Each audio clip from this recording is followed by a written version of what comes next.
Friends, स्वागत है आप सभी का आपके अपने YouTube चैनल में। हम पढ़ रहे थे हमारी फर्स्ट यूनिट जिसका नाम है फिजिकल वर्ल्ड एंड मेजरमेंट और ये है उसके ऊपर लेक्चर नंबर 13। तो आइए करते हैं स्टार्ट। आज का जो हमारा टॉपिक है वो बिल्कुल इजी सा है। तो क्या होगा, सबसे पहले जो हमारे पास है वो है एक्यूरेसी। ये एक्यूरेसी क्या होता है, क्या है एक्यूरेसी या एक्यूरेट वैल्यू मिलना आपको क्या होता है? It is the measure of A how close the measured value is to the true value of the quantity। यानी जो आपने मेजरमेंट की है वो ट्रू क्वांटिटी जो है उसके कितने पास लाई करती है, तो उसको क्या बोलते हैं? एक्यूरेसी। एग्जांपल के लिए मैं आपके पास एक एग्जांपल लेता हूं। मान लीजिए मेरे पास जो ट्रू वैल्यू है, यानी एक्यूरेट वैल्यू है बिल्कुल, उसकी वैल्यू है मान लीजिए 4.5। कितनी है?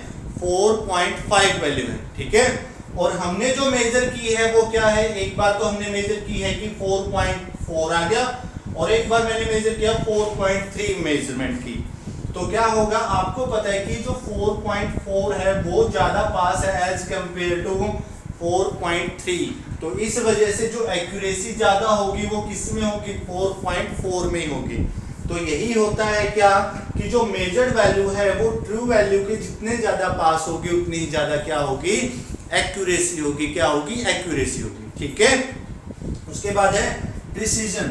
प्रिसीजन जो होता है वो क्या होता है? Precision it tells us to what resolution, यानी ये हमें ये बात बताता है कि कितने रिजोल्यूशन और लिमिट तक the quantity is measured by A measuring instrument, कि कोई इंस्ट्रूमेंट कितनी रिजोल्यूशन या कितने लिमिट तक किसी क्वांटिटी को मेजर कर सकता है, तो वो उसका क्या कहलाता है? प्रिसीजन। क्या होता है वो? प्रिसीजन। फॉर एग्जांपल मान लीजिए अगर मैं इसी रिजल्ट को, यानी जो फर्स्ट मेजरमेंट है, अगर मैं प्रिसीजन 0.1 लेता हूं तो मेरा जो आंसर है वो कितना आ रहा है? 4.4 मैंने लिख दिया। अगर मैं इस प्रिसीजन को थोड़ा सा इंक्रीज कर दूं, यानी 0.01 ले लिया, तो मेरा जो आंसर है वो क्या बनेगा? मान लीजिए 36 आ गया। अगर मैंने थोड़ा और इंक्रीज कर दिया प्रिसीजन को तो क्या बनेगा? ये 4.357, ये मान लीजिए ये आ गया। तो क्या समझे आप कि हम जैसे जैसे प्रिसीजन बढ़ा रहे हैं वैसे वैसे जो वैल्यू है वो भी चेंज हो रही है, ठीक है। अब आपको यहां से नजर आ रहा है एक्यूरेट वैल्यू मेरे पास मान लीजिए क्या है? 4 है। एक्यूरेट वैल्यू मान लीजिए मेरे पास क्या है? 4 है। अब आपको यहां से पता लग रहा है कि जैसे जैसे मैं प्रिसीजन बढ़ा रहा हूं, जो एक्यूरेसी, इन तीनों में से एक्यूरेसी बताना सबसे ज्यादा किसमें है? इसमें है ना, क्योंकि 4.4 4.5 के बिल्कुल पास है। तो इस वजह से जो एक्यूरेसी है वो किसमें है? 4.4 में, ना कि 4.36 में, ना कि 4.357 में, ठीक है जी। तो इसका मतलब क्या समझे आप? सिंपल सा वे ये है कि जैसे जैसे प्रिसीजन क्या करेगा? इंक्रीज करता जाएगा, वैसे वैसे जो एक्यूरेसी है वो डिक्रीज करती जाएगी। जैसे जैसे प्रिसीजन इंक्रीज करेगा तो जो एक्यूरेसी है वो डिक्रीज करेगी। या फिर ये बोल सकते हैं कि जैसे जैसे प्रिसीजन डिक्रीज करेगा एक्यूरेसी क्या करेगी? इंक्रीज करेगी। यानी ये एक दूसरे के क्या होते हैं? इनवर्सली प्रोपोर्शनल होते हैं। क्या होते हैं? इनवर्सली प्रोपोर्शनल होते हैं, ठीक है जी। यानी सिंपल वे में आप कह सकते हैं कि जो एक्यूरेसी है वो तो ये बताती है कि कोई क्वांटिटी जो मेजर की गई है वो एक्चुअल वैल्यू के कितने पास है, और दूसरा जो प्रिसीजन है वो ये बताता है कि जो इंस्ट्रूमेंट है वो कितने रिजोल्यूशन तक जाकर के जो क्वांटिटी है उसको मेजर कर सकता है, ठीक है जी। और हमने यहाँ से एक बात और ऑब्टेन की है कि जो एक्यूरेसी और प्रिसीजन है वो एक दूसरे के क्या होते हैं? Inversely proportional. यानी अगर प्रिसीजन बढ़ेगा तो एक्यूरेसी उतनी ही कम होगी, और अगर प्रिसीजन कम होगा तो एक्यूरेसी उतनी ही ज्यादा होगी, ठीक है जी। तो एक बार नोट कीजिए, उसके बाद हम करते हैं आगे।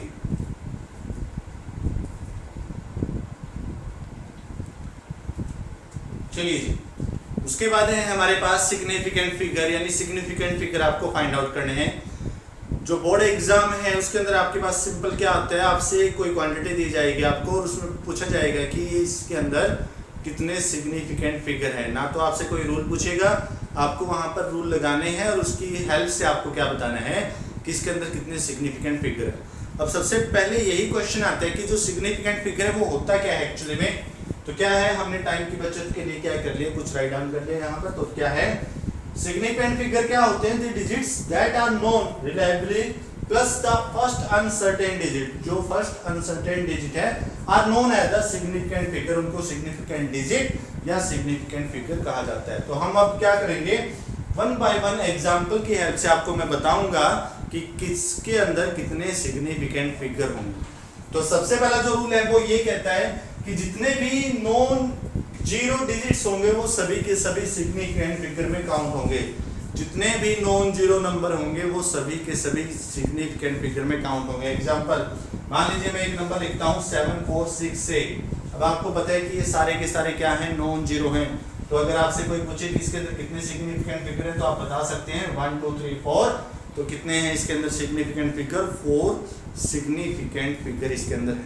ठीक है जी। Second, all zeros between two non zero digits are significant figure, कि नॉन जीरो के बीच में जो जीरोस आएंगी वो सारे के सारे क्या होंगे? सिग्निफिकेंट फिगर के अंदर काउंट होंगी। फॉर एग्जांपल लेते हैं, आपके पास मान लीजिए 76400321 ये है। अब ये जो दो नॉन जीरो है यानी 4 और 3, उसके बीच में जो ये जीरो आई है इनको भी आप क्या करेंगे? सिग्निफिकेंट फिगर में काउंट करेंगे। तो कितना हुआ? 1 2 3 4 5 6 7 8। तो कितने सिग्निफिकेंट फिगर हुए? 8 सिग्निफिकेंट फिगर हुए। क्या है? जितने भी नॉन जीरो होते हैं वो सिग्निफिकेंट फिगर में काउंट होते हैं, और दो नॉन जीरो के बीच में जो जीरो जाती हैं वो भी सिग्निफिकेंट फिगर में काउंट होती हैं। बट अगर ऐसा हो कि ये जो जीरो हैं ये बाद में हो, नॉन जीरो के बाद में हो और उसके बाद कोई भी नॉन जीरो नहीं है, तो उस टाइम पर हम इन जीरोस को सिग्निफिकेंट फिगर के अंदर काउंट नहीं करते। तो कितना बनेगा इसके अंदर? जो नंबर ऑफ सिग्निफिकेंट फिगर है वो कितने बनेंगे? 3 बनेंगे। तो हमने पढ़ लिया है, एक तो ऑल नॉन जीरो जो होंगे वो डिजिट्स होंगे वो क्या होंगे? सिग्निफिकेंट फिगर में होंगे। सेकंड हमने देखा है कि all zeros between two non zero वो भी क्या होंगे? सिग्निफिकेंट फिगर में काउंट होंगे। मैंने एग्जांपल से आपको बता दिया है। और एक मैंने बता दिया है कि जो नंबर जिसके अंदर कोई डेसिमल नहीं है और उनके अंदर जीरो प्रेजेंट है तो वो जो जीरो है वो सिग्निफिकेंट फिगर में काउंट नहीं होंगे। यानी जो नॉन जीरो के बाद जीरो आएंगे वो सिग्निफिकेंट फिगर में काउंट नहीं होंगे। उसके बाद बात करते हैं डेसिमल से रिलेटेड। क्या है?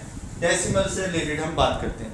डेसिमल के केस में जो सबसे पहला है वो ये है कि अगर जो नंबर है वो 1 से लेस देन है, यानी मान लीजिए एग्जांपल से ही आपको समझ में आएगा। मान लीजिए मेरे पास एक है 0.03417, ये आपके पास एक नंबर है।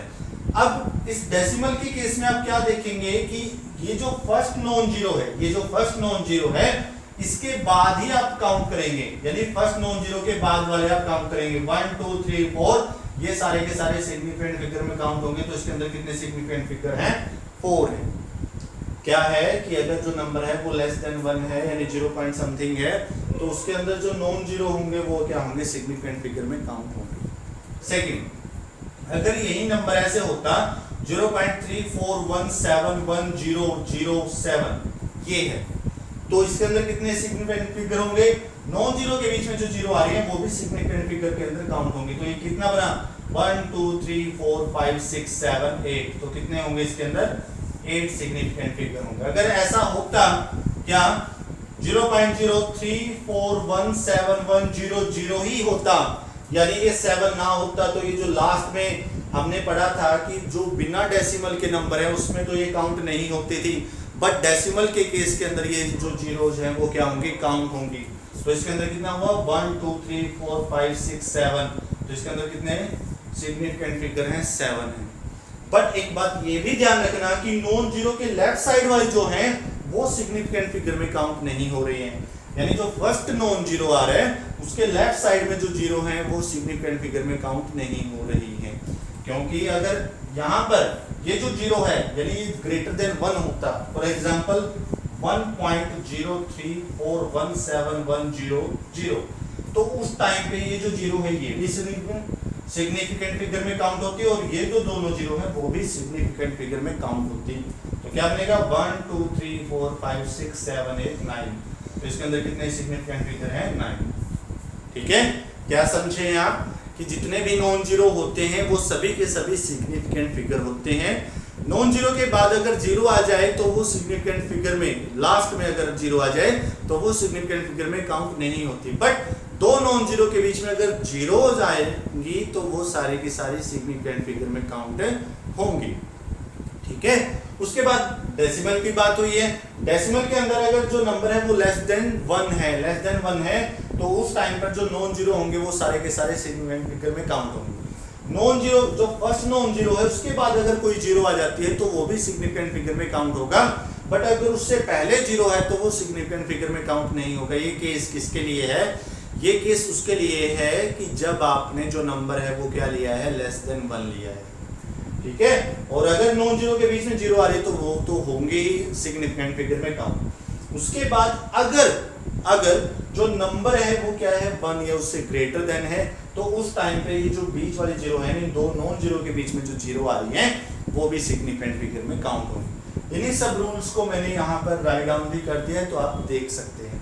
उसके बाद मैं लास्ट में जाते हुए आपको एक बात और बता देता हूँ कि क्या है सिग्निफिकेंट फिगर के केस के अंदर आपने पढ़ा था कि हमारे पास बहुत सारे सिस्टम हैं। तो सिस्टम के अंदर फॉर एग्जांपल मैं एग्जांपल लेके आपको बताता हूँ।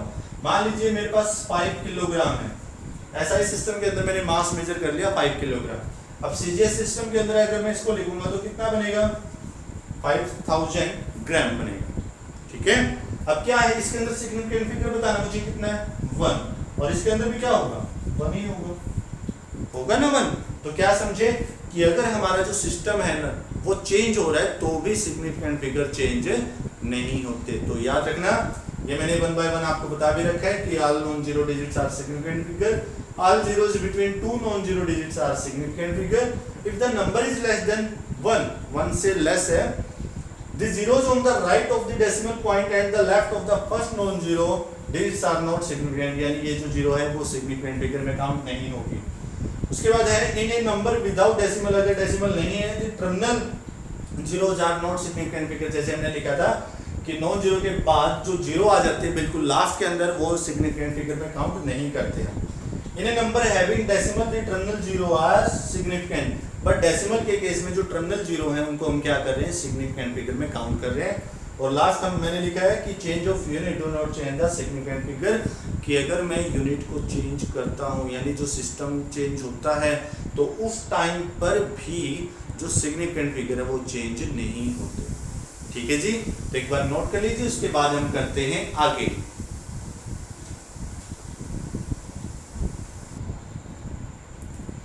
चलिए जी, उसके बाद लास्ट है आपके पास राउंडिंग ऑफ, यानी राउंडिंग ऑफ कैसे होती है। राउंडिंग ऑफ के लिए जो फर्स्ट रूल है सिंपल सा है, मैं आपको बता देता हूं क्या होता है। आपके पास कोई भी डिजिट दे रखी है तो आपको वो बोलेगा कि 1 डेसिमल तक राउंड ऑफ करो, 2 डेसिमल तक राउंड ऑफ करो, तो ऐसे आपसे वो बोल सकता है। तो सिंपल वे है कैसे, बिल्कुल आसान से, और आपने किया भी है। सबसे पहला जो रूल है, जैसे एग्जांपल से ही आपको समझ में आएगा। मान लीजिए मेरे पास एक वैल्यू दे रखी है 4.76, वो बोलता है कि इसको 1 डेसिमल तक आप क्या कीजिए, राउंड ऑफ कीजिए। क्या कीजिए, राउंड ऑफ कीजिए। तो कैसे करेंगे, याद रखना कि अगर ये जो नंबर है वो 5 से ग्रेटर है, कि अगर जो नंबर है वो क्या होगा, 5 से ग्रेटर है, तो उससे जो पहले वाला नंबर है वो क्या होगा, एक इंक्रीज कर जाएगा। क्या करेगा, इंक्रीज। यानी अगर मैं इसको राउंड ऑफ करके लिखता हूँ डेसिमल 1 डेसिमल तक, तो ये इसका जो आंसर है वो क्या बनेगा, ये 5 से ग्रेटर है तो ये एक इंक्रीज कर जाएगा, और राउंड ऑफ करने के बाद इसका जो रिजल्ट है वो क्या बन जाएगा, 4.8। तो क्या समझे कि अगर नंबर 5 से ग्रेटर है, और एग्जांपल ले लेते हैं।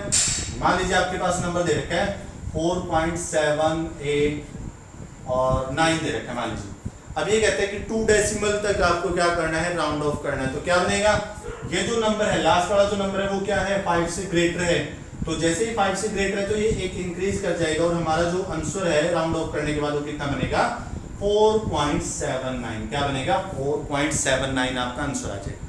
ठीक है जी, चलिए उसके बाद जो सेकंड रूल है, सेकंड रूल जो कहता है कि अगर जो नंबर है वो लेस देन 5 है, अगर जो नंबर है वो लेस देन 5 है, लास्ट डिजिट जो है वो लेस देन 5 है, तो उस टाइम पे क्या होगा, जो उससे पहले वाला नंबर है वो इंक्रीज नहीं करेगा।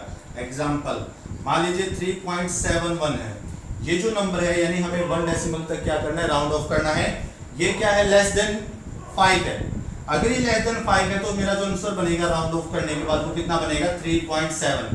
कितना बनेगा, 3.7। और एग्जांपल ले लेते हैं, जैसे एग्जांपल ले लीजिए 8.741, ये भी क्या है, लेस देन 1 है, क्या है, सॉरी लेस देन 5 है, और लेस देन 5 है तो इंक्रीज नहीं होगा, तो जो राउंड ऑफ करने के बाद मेरा आंसर बनेगा वो कितना बनेगा, 8.74। समझ गए जी। क्या है कि अगर 5 से ग्रेटर है तो डिजिट बढ़ जाएगी, और अगर 5 से कम है तो वैल्यू नहीं चेंज होगी। ठीक है। थर्ड, अब बात यह आती है कि अगर 5 ही हो तो क्या करेंगे, है ना। अगर 5 ही दे रखा है आपको तब आप क्या करेंगे, तो बिल्कुल सिंपल से एग्जांपल से ही आपको समझ में आएगा। तो मैंने एक एग्जांपल लिया 4.65, और इस 5 के बाद दे रखा है आपको 3। अगर आपको 5 गिवन है, ये कहता है कि जो रिजल्ट है यानी राउंड ऑफ करने के बाद जो रिजल्ट है वो क्या है, 1 डेसिमल तक अगर आपको निकालना है तो कैसे निकालेंगे, बिल्कुल सिंपल सा है। क्या है सिंपल सा मेथड, याद रखना कि अगर क्या होगा, ये जो 5 के बाद वाली जो डिजिट है वो नॉन जीरो है। नॉन जीरो का मतलब जीरो नहीं है, जीरो के अलावा कोई और नंबर है तो ये जो पहले वाला नंबर है, 5 से पहले वाला नंबर, वो इंक्रीज कर जाएगा। क्या कर जाएगा, इंक्रीज कर जाएगा। क्या समझे कि अगर 5 के केस में हम ले रहे हैं 1 डेसिमल तक, तो क्या होगा, अगर जीरो के अलावा कोई और नंबर है यानी नॉन जीरो नंबर है तो 5 से पहले वाली जो डिजिट है वो क्या करेगी, इंक्रीज कर जाएगी, यानी राउंड ऑफ करने के बाद इसका जो रिजल्ट है वो क्या है, 4.7 आ जाएगा। 4 पॉइंट क्या आ जाएगा, 7।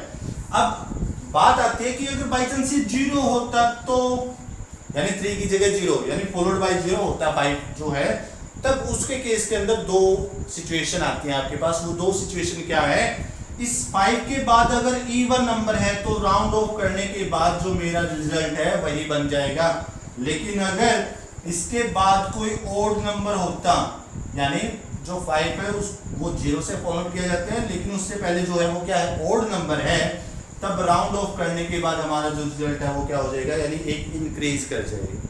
ठीक है।